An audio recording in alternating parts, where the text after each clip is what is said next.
Hello everyone, I am Jonathan Little for PokerNews.com, and I'm here today with another hand from the $10,000 buy-in tournament that I played at the World Series of Poker recently. And here we're playing 32 big blinds deep, so we're starting to get a little bit shallow.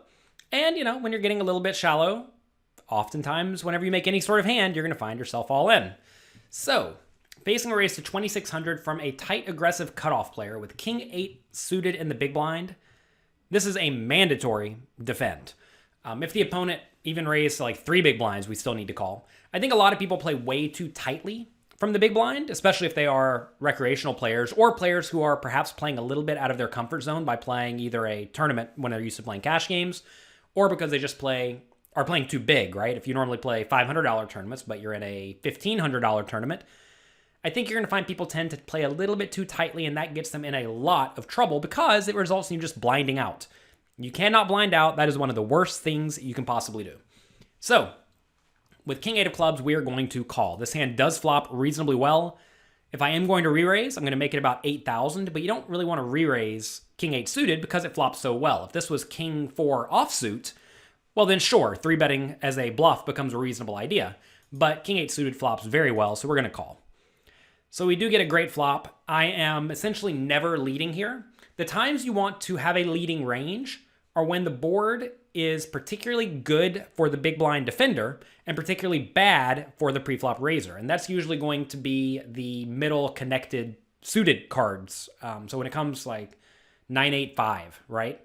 That's a situation where I should have a lot of very strong hands, and my opponent, especially if they raise from early position, should not have very many strong hands. So you can lead in those scenarios. But on King 9-3, that's a pretty uncoordinated board. It's not super uncoordinated, but it's uncoordinated enough. So I'm going to check with everything. And in turn, the opponent should very often bet small with everything. Now we have a bit of a decision. We can either check call or check raise. And as I have started playing a bit more aggressively in these situations, I have been raising a little bit more often. Like say we do have Jack 10. That's a hand that I really don't mind raising because if my opponent folds anything, that's a huge success. So I want to make sure that I do have a check raising range, but usually you want to start with your just best hands and then work your way down. So we would check raise King 9, King 3. We don't have 9-3. We could have pocket 9s, although I may 3-bet preflop. 3-bet that preflop. It's a tongue twister. I would definitely have pocket 3s, so those are all very obvious check raises. Then I could also have King Queen, King Jack, King 10. And all of those are also probably pretty decent check raises. King, Queen, and better, I think, is probably mandatory in this spot, especially if I do want to check raise the gut shots. And I may also want to check raise a hand like 10-8 of hearts, right?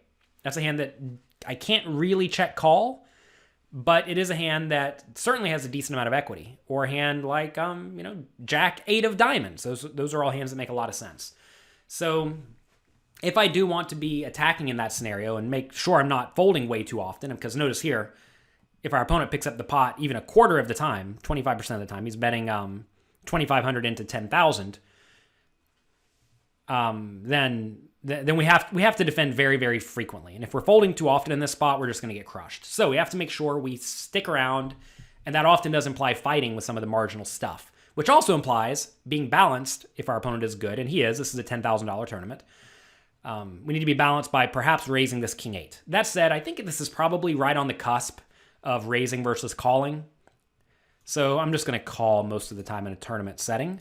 Turns a 10, which is terrible for me. I check, and now the opponent bets 5,500. This is, again, a very dicey spot. So now I think raising to any amount is not a good strategy. You see some players shove all in right here. And, shoving does make some sense. We certainly don't want our opponent to randomly get there with ace-queen, because, ace-queen does have 7 solid outs, right? And we don't want to let our opponent get there. That said, if I do jam here, what's going to happen is my opponent's going to call with every hand that beats me, and there are a lot of them, right? Queen-jack got there. If he'd had 10-9, that got there. So when I shove, he's pretty much only going to call when I'm beat, and when he folds, it means I just had the best hand. So whenever that is going to be the result when you do shove, very often shoving is not ideal. So we're definitely calling in this scenario. River is an 8, giving us 2 pair. Do we ever lead? Well, I can tell you the answer for me is no.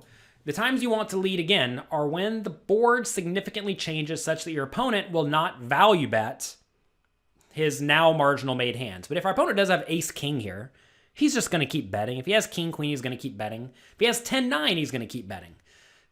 So I don't see any purpose in leading. When I do check and I face a bet, I'm definitely going to check call. It's important that you do not check jam this river, because when you jam, your opponent's probably only going to call you when you're beat. And our opponent actually could have the better hands, right?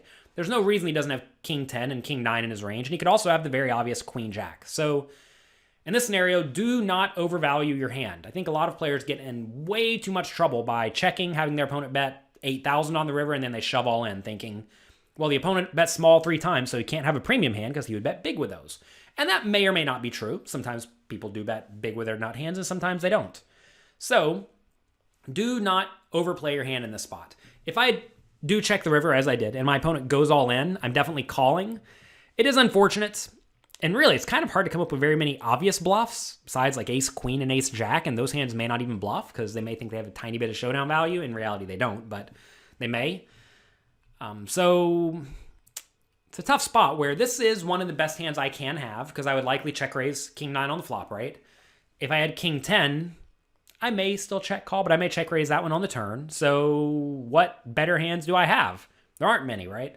So given this is one of the best hands in my range, you probably don't want to fold unless you know your opponent just never bluffs all in on the river. And there certainly are players out there who simply do not bluff all in. So if that's who we're against, then we should at least consider making the fold. But even then, I just pop my money in there and the guy shows me the straight and I lose. But that's okay. Sometimes those are the breaks. This time, though, the opponent just checked behind and I won. Not much to see there. I think a lot of people think in this scenario that very often I got lucky on the river. And maybe I did. But I actually remember this hand. My opponent just, folded his hand nonchalantly, like, yep, had me the whole time. And he just decided to not continue bluffing. I don't know what he had, like I said, because he didn't show his hand. But if I had to guess, it's really kind of hard to find anything. Maybe it was a hand like Jack 10 that decided to value bet the turn. That may make some sense. Maybe it was a hand like Ace Jack that just decided to bluff. Maybe it was just some total bluff, like maybe he had 8-7. That's a hand that made bet the flop and then bet again on the turn that would get showdown value on the river. But anyway, we probably just had the best hand the whole way, and we were sticking around. If I did not get the 8 on the river, by the way, and I checked in the opponent bet, I would probably still hero call.